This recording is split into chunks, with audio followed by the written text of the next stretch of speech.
আচ্ছা, ওকে। আজকে আমরা শুরু করব। প্রথমেই আমরা শিখব ওয়ান শট ডেভিয়েশন প্রিন্সিপাল।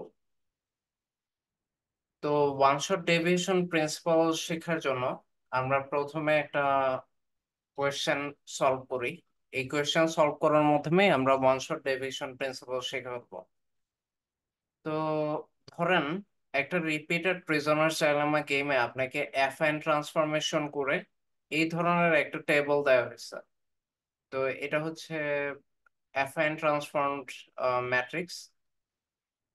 তো এখন এটার সাপেক্ষে আপনাকে বলতে বলতেছে যে এইখানে যে ন্যাশ ইকুইলিব্রিয়াম গুলো আছে, এই যে ডিডিডি কমা ডিডিডি, এটা কি এসপিএনই নাকি না, এটা বের করতে।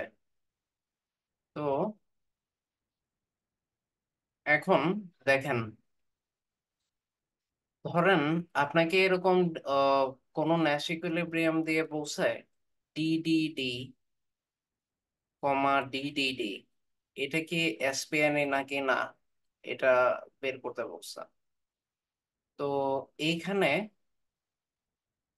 প্রথম যে ডিডিডি, ওইগুলো হচ্ছে প্রিজনার ওয়ান বা প্লেয়ার ওয়ান এর জন্য, আর পরের গুলো হচ্ছে প্লেয়ার টু এর জন্য। তো এটা দিয়ে আসলে বোঝায়, মানে হচ্ছে প্লেয়ার ওয়ান আর প্লেয়ার টু রিপিটেডলি কোন ডিসিশন গুলো নিছে এটা বোঝায়। এটা দিয়ে বোঝায় টাইম স্টেজ ওয়ানে প্লেয়ার ওয়ান করছে ডিফেক্ট যখন টাইম স্টেজ ওয়ান, আর এটা দিয়ে বোঝায় টাইম স্টেজ টু তে প্লেয়ার ওয়ান ডিফেক্টের ডিসিশন নিয়েছিল, এটা টাইম স্টেজ টু এর জন্য। আর এটা দিয়ে বোঝায় যে player one time stage three তে ডিফেক্টের ডিসিশন নিয়েছিল। আর এটা দিয়ে বোঝায় যে টাইম স্টেজ ওয়ানে প্লেয়ার প্লেয়ার টু বা প্রিজন, সরি, টাইম স্টেজ ওয়ানে প্লেয়ার টু বা প্রিজনার টু হচ্ছে ডিফেক্টেড ডিসিশন নিছে। স্যার, জি। আপনার কথার তো ইকো হচ্ছে, ঠিকঠাক শুনতে পাচ্ছি না। আচ্ছা, এখন কি শুনতে পাচ্ছেন? স্যার ইকো তো হচ্ছিল না। ও, হচ্ছে স্যার, না? আমাদের জন্য তো হচ্ছে না। ও, আচ্ছা আচ্ছা। আমার তাহলে আপনি আপনার ডিভাইসটা একটু ইয়ে করেন, বা আপনার এনভায়রনমেন্ট। আমিও তো হচ্ছে ইকোর কোনো সিগন্যাল পেলাম না। আচ্ছা, তো এখন এটা হচ্ছে টাইম স্টেজ টু এর জন্য বোঝায়, আর এটা প্রিজনার্স টু বা প্লেয়ার টু এর টাইম স্টেজ থ্রি এর জন্য এটা বোঝানো হয়। এখন এটা হচ্ছে তাহলে ধরেন একটা ন্যাশ ইকুইলিব্রিয়াম। তো এই ন্যাশ ইকুইলিব্রিয়ামটা এসপিএন নাকি না, এটা বের করতে বলছে। তো এটার জন্য আমরা যে অরিজিনাল যে টেবল, ওইটা প্রথমে ড্র করি।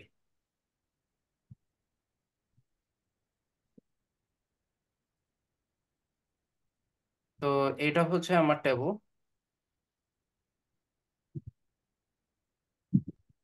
তাহলে এটা হচ্ছে প্রিজনার ওয়ান বা প্লেয়ার ওয়ান, এটা প্লেয়ার টু, আর এটা হচ্ছে প্রিজনার ওয়ান বা প্লেয়ার ওয়ান এর জন্য, আর এটা হচ্ছে প্রিজনার টু বা প্লেয়ার টু এর জন্য। তো প্লেয়ার ওয়ান সি বা প্রিজনার ওয়ান সি আর ডি, আর প্রিজনার টু সি আর ডি, এরকম ডিসিশন নেবে। তো পে অফ গুলো হচ্ছে 4 4 2 5। আচ্ছা, এরপর হচ্ছে 5 2 3 3, এরকম হচ্ছে পে অফ গুলা ছিল।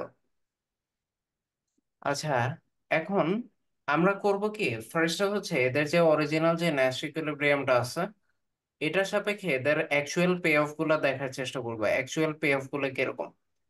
তো আমি ফার্স্টে অ্যাকচুয়াল পে অফ বের করি। তো অ্যাকচুয়াল পে অফ প্রথমে প্লেয়ার ওয়ানের জন্য বের করব, এরপর প্লেয়ার টু এর জন্য বের করব। আচ্ছা, ফার্স্ট কাজ হচ্ছে অ্যাকচুয়াল পে অফ বের করা।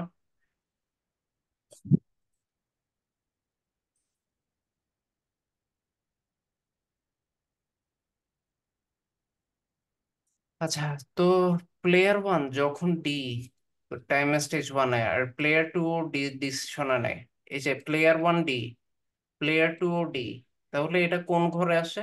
এই ঘরে না? তাহলে প্লেয়ার ওয়ান কত পে অফ পায়? 3 পায়।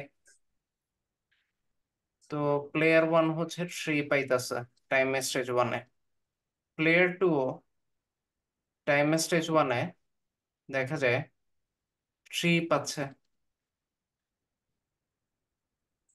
আচ্ছা, এবার টাইম স্টেজ টুতে প্লেয়ার টু ওয়ান ডি আর প্লেয়ার টু ও ডি। তো প্লেয়ার ওয়ান যখন ডি, প্লেয়ার টু যখন ডি, তখন প্লেয়ার ওয়ান টাইম স্টেজ টুতে 3 পায়,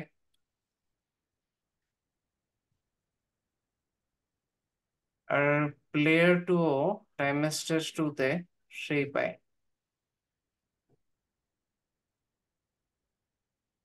আর টাইম স্টেজ থ্রিতে প্লেয়ার ওয়ান হচ্ছে ডি, প্লেয়ার টু ও ডি।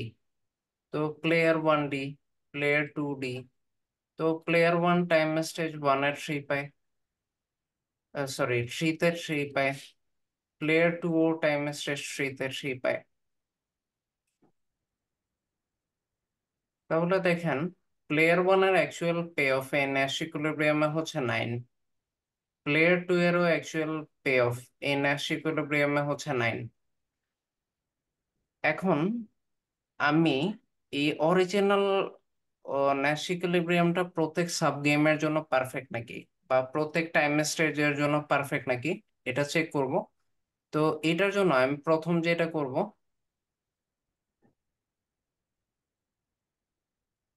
প্লেয়ার ওয়ানকে ওয়ান শট করে ডেভিয়েট করব, আর প্লেয়ার টু কে ফিক্স রাখবো। এই যে প্লেয়ার টু এর জন্য প্লেয়ার টু কে আমি ফিক্স রাখবো,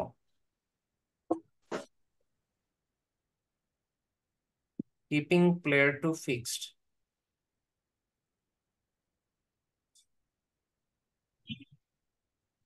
আর প্লেয়ার ওয়ানকে আমি ওয়ান শট করে ডেভিয়েট করব। তো প্লেয়ার টু অরিজিনাল ন্যাশ ইকুইলিব্রিয়ামে কি ডিসিশন নিয়েছিল? ডি, 3 টাইম স্টেজে ডি ডি ডি, এই ডিসিশন গুলো নিছিল প্লেয়ার টু। এখন প্লেয়ার ওয়ানকে ওয়ান শট করে ডেভিয়েট করে, deviating one shot for player one.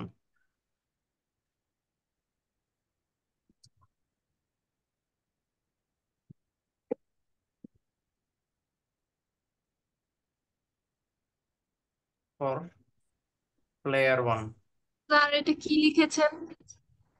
Deviating, deviating one shot for player one, মানে প্লেয়ার ওয়ানকে ওয়ান শট করে ডেভিয়েট করতেছে।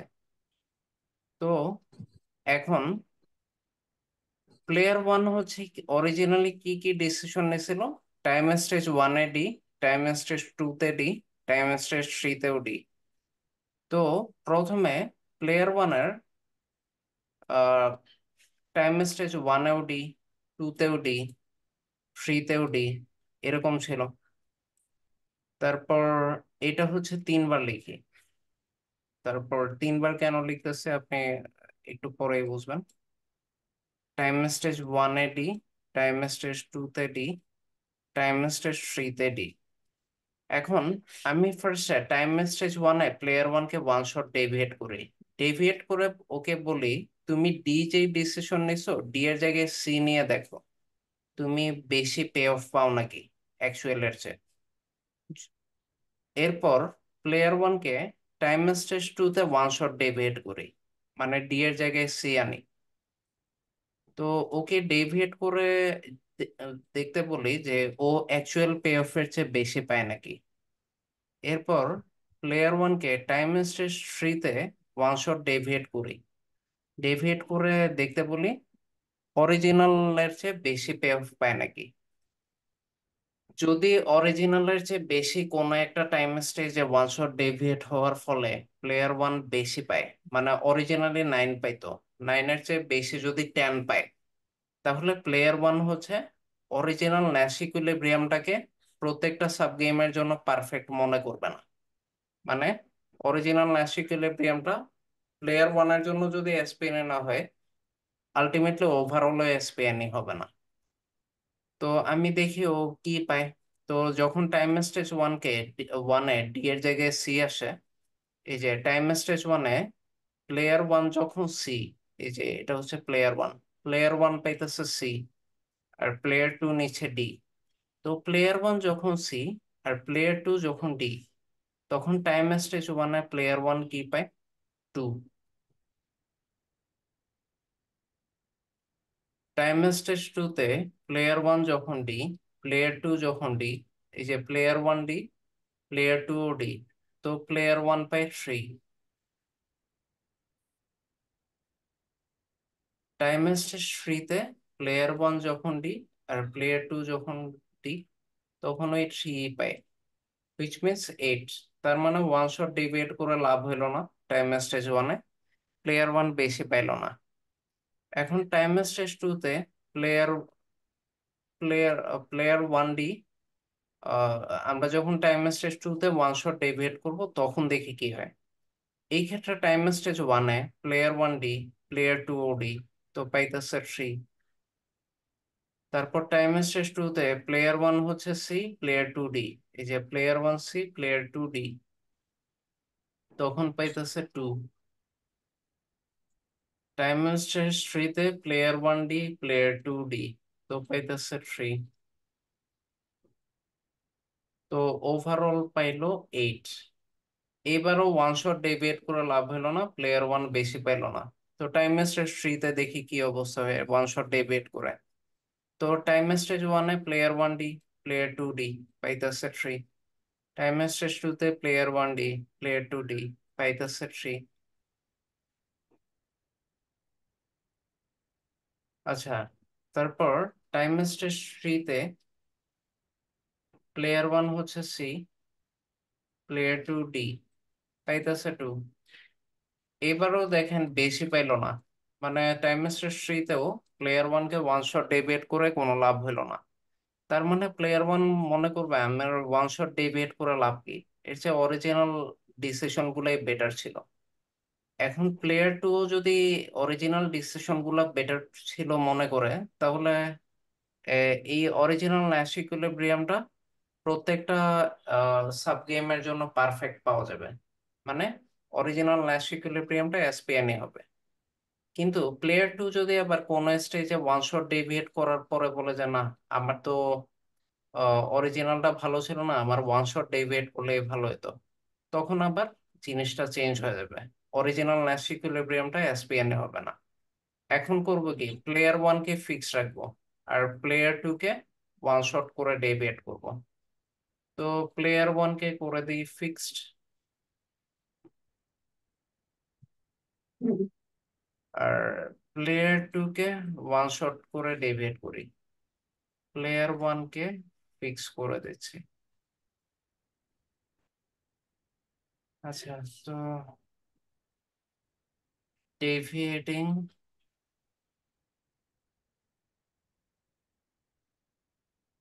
ওয়ান শট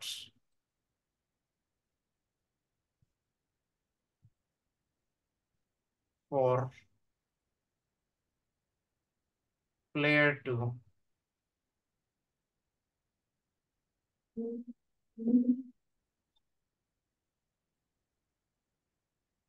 তো এইখানে প্লেয়ার টু কে প্রথমে টাইম স্টেজ ওয়ানে ওয়ান শট ডেভিয়েট করব,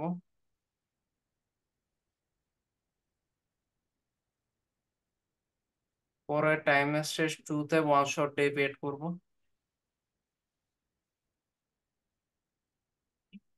পরে টাইম স্টেজ থ্রিতে ওয়ান শট ডেভিয়েট করব।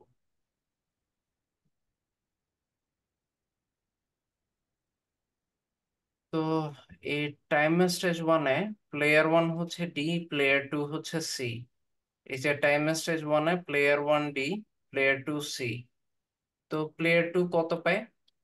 2। টাইম স্টেজ টুতে player two D, sorry player one D, player two D, এই যে প্লেয়ার ওয়ান হচ্ছে ডি, প্লেয়ার টু ডি, তো প্লেয়ার টু পায় 3। তারপর টাইম স্টেজ থ্রিতে player one D, player two D, তো player one D, player two D, আবার player two পাই 3।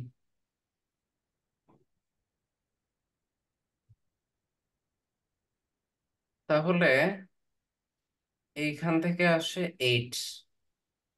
তাহলে এরপরেরটা দেখি যে সেকেন্ড স্টেজে ওয়ান শট ডিবেট করে প্লেয়ার টু বেশি পায় নাকি। Player one D, player two D, player two পাবে 3, player one D, player two C, এই যে player one D, player two C, player two পাবে 2, তারপর player one D, player two D, তো প্লেয়ার টু পাবে 3,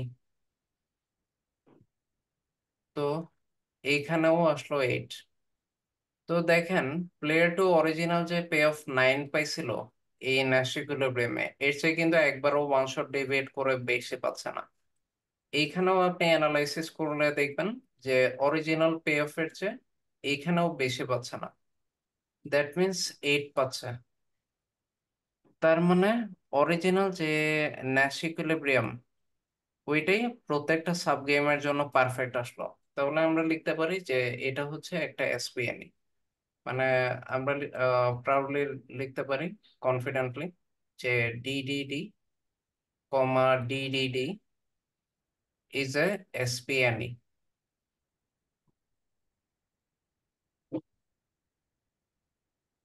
কারণ অরিজিনাল ন্যাশ ইকুইলিব্রিয়ামটা প্রত্যেক sub গেমের জন্য পারফেক্ট আসছে, কোনো একটা সাব গেমে ওয়ান শট ডেভিয়েট করে বেটার পে অফ পাওয়া যায়নি। আচ্ছা, সবার কাছে ক্লিয়ার যে ওয়ান শট ডেভিয়েশন প্রিন্সিপাল ব্যবহার করে যে অরিজিনাল ন্যাশ ইকুইলিব্রিয়ামটা এসপিএনই নাকি না এটা কেমনে বের করা যায়? মানে কোন একটা স্টেজে যদি ওয়ান শটে ধরেন এইখানে যদি 8-এর জায়গায় 10 আসলো, তাহলে আমরা এইখানেই বলে দিতে পারতাম, আমার প্লেয়ার টু কে আর ওয়ান শট ডেভিয়েট করে বের করা লাগতো না। আমরা বলে দিতাম যে এটা এসপিএনই না, যেহেতু কোন একটা প্লেয়ার কোন একটা স্টেজে ওয়ান শট ডেভিয়েট করার পর 9-এর চেয়ে বেশি পাইতেছে। মানে এটা প্লেয়ার টু এর ক্ষেত্রেও ধরেন এই জায়গায় যদি 8-এর জায়গায় 11 আসতো, তখন আমরা এখানে থামাই দিয়ে বলে দিতে পারতাম যে আমাদের অরিজিনাল ন্যাশ ইকুইলিব্রিয়ামটা এসপিএনএ না। কিন্তু কোনোবারই বেশি আসে নাই, সববার কম আসে। কিন্তু আপনারা যখন কোন একটা প্লেয়ারের বের করবেন, প্লেয়ার ওয়ানের ধরেন টাইম স্ট্রেস টুতে ওয়ান শট ডিভিয়েট করার পর ধরেন 10 আসলো, তখন টাইম স্ট্রেস থ্রিটাও আপনি বের করে দেন, এটাও গুড প্র্যাকটিস। আর তখন প্লেয়ার টু এটা আর বের করার দরকার নেই, আপনি যখন একটা স্টেজে পাইছেন তখনই বলে দেবেন যে আপনি এটা এসপিএনই না, এটা বলে দেবেন।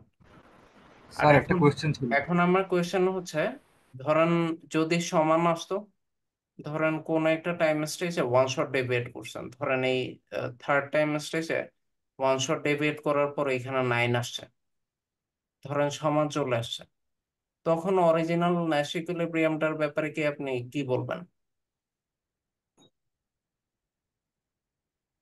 ধরেন সবগুলাই 8, ধরেন এইগুলা সবগুলো 8, এইগুলাও 8, কিন্তু লাস্টেরটা আসলো 9, আপনি লাস্টেরটা এখানে এনে দেখলেন 9, বা মাঝের কোনো একটা 9 আসলো, তখন কি বলবেন যদি সমান হয়? তখন এটাকে আপনি কি বলবেন, এটা কি এসপিএনই নাকি না? স্যার এসপিএনই হবে। হুম, এসপিএনই। গুড, এসপিএনই হবে, কারণ হচ্ছে ওয়ান শট ডেভিয়েট করে কোনো তো লাভ হচ্ছে না, ওই অ্যাকচুয়াল পে অফ এর সমানই আসতেছে, তার মানে অরিজিনালটাই ভালো। আচ্ছা, এবার কে যেন কোয়েশ্চেন করতে চাইছিলেন, আপনি কোয়েশ্চেনটা করেন। স্যার আমরা যখন একটা ক্ষেত্রে বের করছি তখন তো আমি আরেকটা প্লেয়ারকে ফিক্সড রাখছি। হ্যাঁ। তার একটা প্লেয়ারকে ফিক্স রাখার সময় আমি এই যে ডিডিডি কেন ধরছি, আমি সি সি সি অথবা ডিসিডি কেন ফিক্স রাখছি না? ও আচ্ছা, মানে এই যে একে যে প্লেয়ার টু কে যে ফিক্স রাখতেছে, কারণ হচ্ছে জি প্লেয়ার স্যার। টু অরিজিনালি এই ডিসিশন গুলা নিছিল। ও যদি ডিসি ডি লিখতো, নিত অরিজিনালি, তাহলে আমি এখানে ডিসি ডি ফিক্স রাখতাম। ও যদি অরিজিনালি সিসিসি নিত, তাহলে আমি সিসিসি ফিক্স রাখতাম। মানে স্যার প্লেয়াররা অরিজিনালি যা যা ডিসিশন নিছে আমি ওইটা ইনটেক্ট রাখাকে ফিক্স রাখা বলতেছে। স্যার এটা কি সবসময় কি এটাই ফিক্স রাখবে? এটা কি কনস্ট্যান্ট কোনো কিছু, যে এই যে ডিডিডি আমি ফিক্স রাখবো এরকম? দেখেন, এটা হচ্ছে, এই এক্সাম্পলটা যদি হয়, এই এক্সাম্পল টু, এটার ক্ষেত্রে আপনি প্লেয়ার টু এর ক্ষেত্রে ডিডি ডিডি ফিক্স রাখবেন, আর প্লেয়ার ওয়ান এর ক্ষেত্রে ডিসি ডিসি ফিক্স রাখবেন। ঠিক আছে? এই যে দেখেন, প্লেয়ার টু এর ক্ষেত্রে যখন ফিক্স রাখা হয়েছে, তখন এটা ফিক্স রাখা হয়েছে, ডিডি ডিডি। আর প্লেয়ার ওয়ান এর ক্ষেত্রে যদি ফিক্স রাখা হতো, তাহলে ডিসি ডিসি কে ফিক্স রাখা হতো। বুঝে গেছে? জি স্যার, বুঝতে পেরেছি। আর হচ্ছে এটা চারবার আসা মানে গেমটা চারবার রিপিট হচ্ছে, চারটা টাইম স্টেজে। পাঁচবার আসা মানে পাঁচটা টাইম স্টেজে রিপিট হচ্ছে। স্যার আপনার কথা মাঝখানে একটুখানি গ্লিচ হয়ে গেছিল, আমার মনে হয় নেটের প্রবলেম। আপনি কি আরেকবার একটু রিপিট করবেন? হ্যাঁ, মানে হচ্ছে, এই যে কোয়েশ্চেন টু তে দেখেন, প্লেয়ার টু এর জন্য ডিডি আরেকবার পর ডিডি থেকে শুনতে পাইনি। এটা হচ্ছে ফিক্স আছে, আর প্লেয়ার ওয়ান এর জন্য ডিসি ডিসি এটা ফিক্স থাকতো আমি যদি ফিক্স রাখতাম। আর এটা হচ্ছে চারবার চারবার আসা মানে গেমটা চারবার রিপিট হয়েছে। আর এইখানে পাঁচবার পাঁচবার আসা মানে গেমটা পাঁচবার রিপিট হইতেছে। Time stage one, two, three, four, five, one, two, three, four, five, এরকম পাঁচবার রিপিট হওয়া। জি স্যার, বুঝতে পেরেছি এবার। আচ্ছা, ওকে। তো এটাই ছিল ওয়ান শট ডেভিয়েশন প্রিন্সিপাল। তো সবাই দেখছেন, অনেক সোজা না ওয়ান শট ডেভিয়েশন প্রিন্সিপালটা? আচ্ছা, এখন আহ, আমরা হচ্ছে আরেকটা নিউ টপিকে যাব। ওইটা হচ্ছে গ্রিম ট্রিগার স্ট্র্যাটেজি। তো আগের দিন তো আমরা হচ্ছে জিওমেট্রিক সিরিজ আর ইনফাইনাইট পে অফ দেখছি, তাই না? তো এর আগে হচ্ছে আমরা জিওমেট্রিক সিরিজ আর ইনফাইনাইট পে অফ দেখলাম। এখন উম, আমরা হচ্ছে আপনারা ওই হোমওয়ার্ক গুলা দেখেছিলেন, যে ইয়াটা আছে, মানে হচ্ছে তিনটা আমি হোমওয়ার্ক দিয়েছিলাম geometric series and infinite payoff থেকে, জি এক্সেপ্ট স্যার। First period. ওইগুলা কি আপনারা ট্রাই করেছেন? জি স্যার, সবগুলাই মিলেছে। আচ্ছা, তো ওইটা যারা করেছেন ওরা হচ্ছে খুব ইজিলি বুঝবেন। আহ, এখন আমরা যে টপিকটা দেখাবো। আচ্ছা, আমরা হচ্ছে এখন ডিসকাস করব ফ্রেম ট্রিগার স্ট্র্যাটেজি।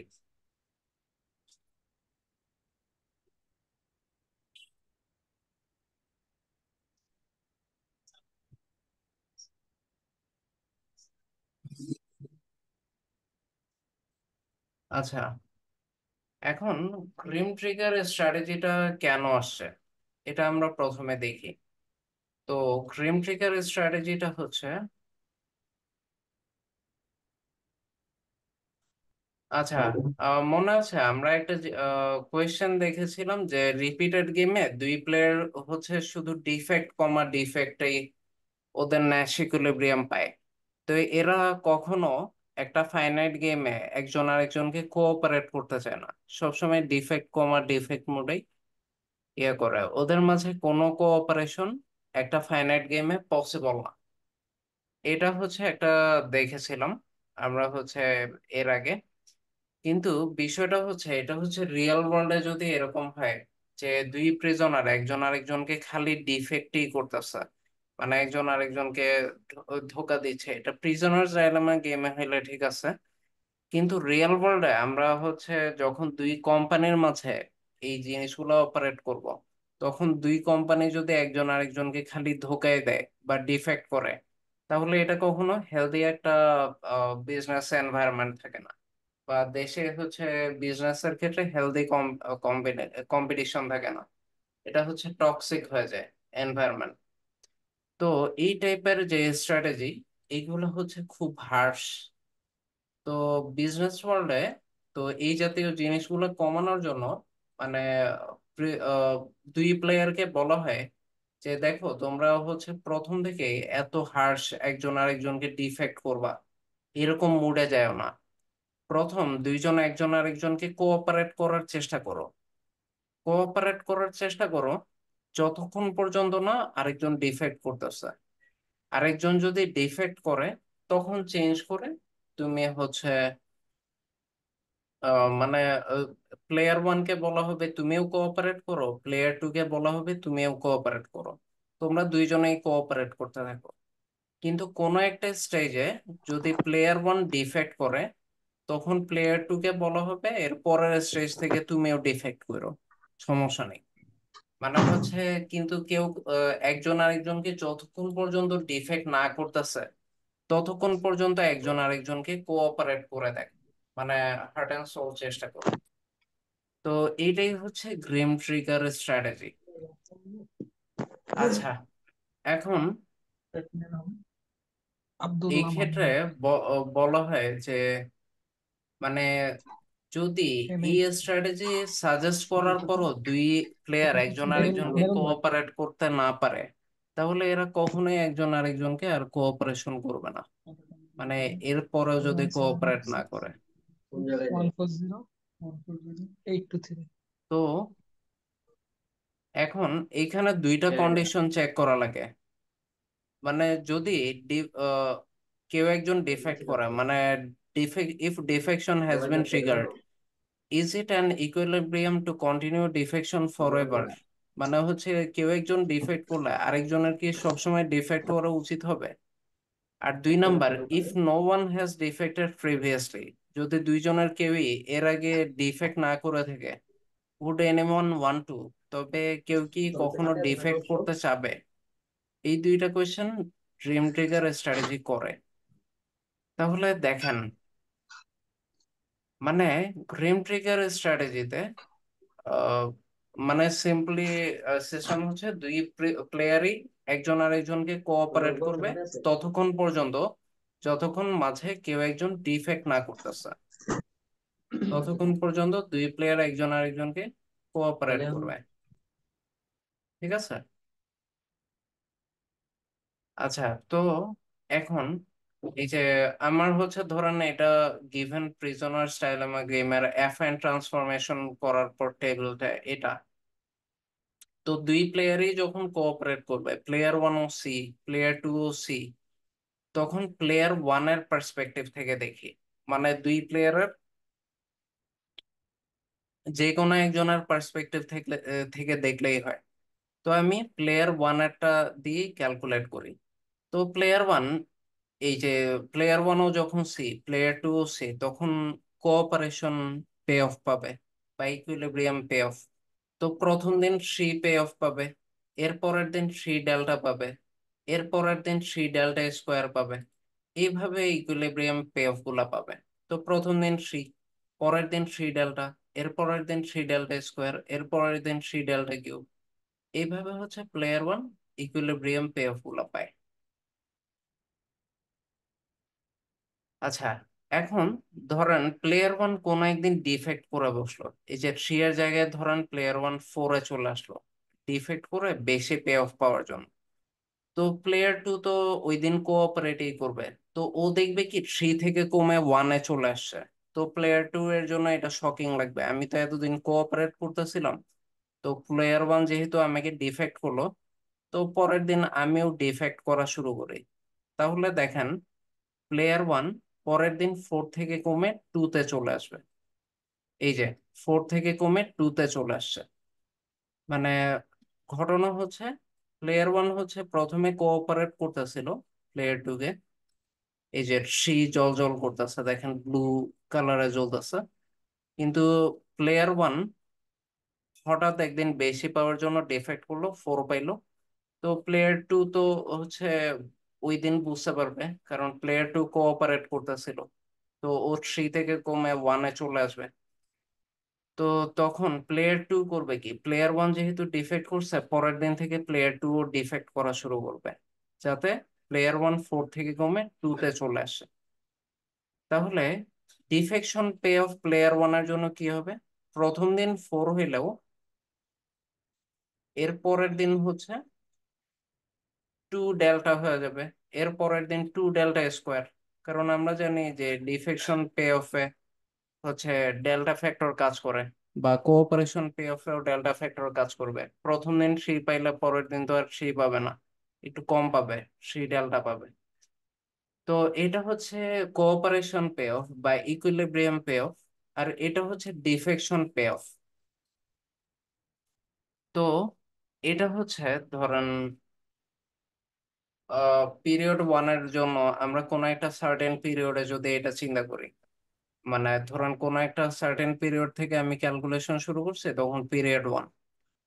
তো দুই প্লেয়ার বা প্লেয়ার ওয়ান কখন কোঅপারেশন করতে যাবে বা ইকুইলিব্রিয়াম পে অফ পাইতে যাবে, যখন এই কোঅপারেশন পে অফ বা equilibrium payoff greater than আর equal to defection payoff হবে।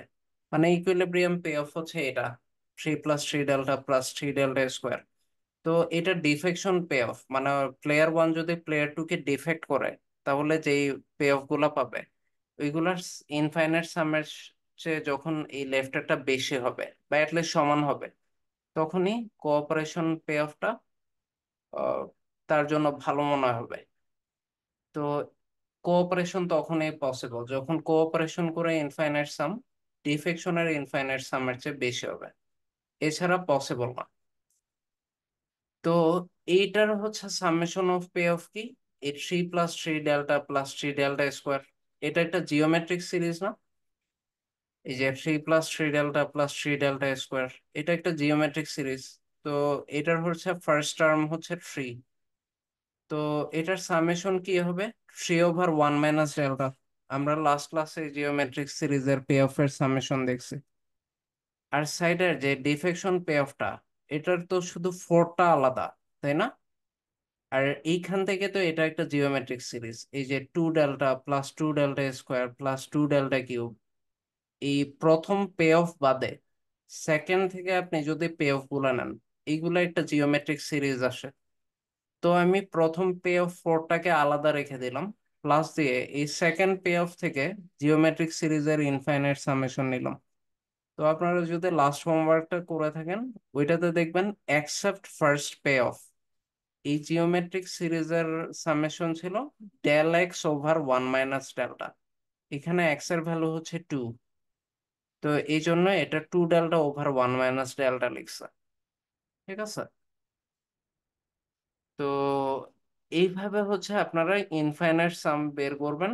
তারপর জেনারেল ক্যালকুলেশন করে আপনারা দেখবেন যে ডিসকাউন্ট ফ্যাক্টর ডেল্টার ভ্যালু যখন greater than equal to half আসবে, তখনই প্লেয়ার ওয়ান প্লেয়ার টু কে কোঅপারেট করতে যাবে। সিমিলারলি প্লেয়ার টু ও প্লেয়ার ওয়ান কে কোঅপারেট করতে যাবে। ডেল্টার ভ্যালু লেস দেন হাফ আসলে দুই প্লেয়ার একজন আরেকজনকে কোঅপারেট করতে চাবে না, কারণ ওই ক্ষেত্রে কোঅপারেশন পে অফটা লং টার্মে কম আসে। এই জন্য ওরা ভাববে যে আমাদের যে অরিজিনাল যে ন্যাশ ইকুইলিব্রিয়াম ডিফেক্ট কমা ডিফেক্ট, ওইটাই বেটার ছিল। তো এইটাই হচ্ছে গ্রিম ট্রিগার স্ট্র্যাটেজি। মানে গ্রিম ট্রিগার স্ট্র্যাটেজির মাধ্যমে আমরা একটা ডিসকাউন্ট ফ্যাক্টর ডেল্টার থ্রেশহোল্ড ভ্যালু বের করি।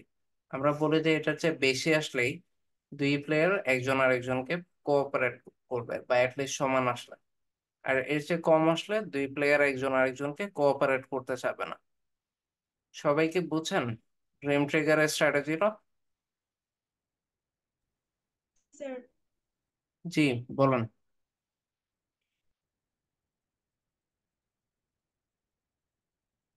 হ্যাঁ, কে যেন কোয়েশ্চেন করতে চাচ্ছিলেন, বলুন।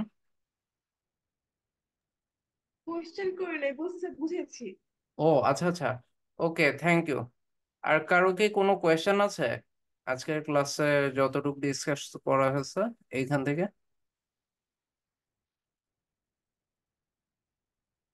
ওকে, কারো কোনো প্রশ্ন না থাকলে আজকের ক্লাস এখানেই শেষ করছি। Thank you all, the class ends today.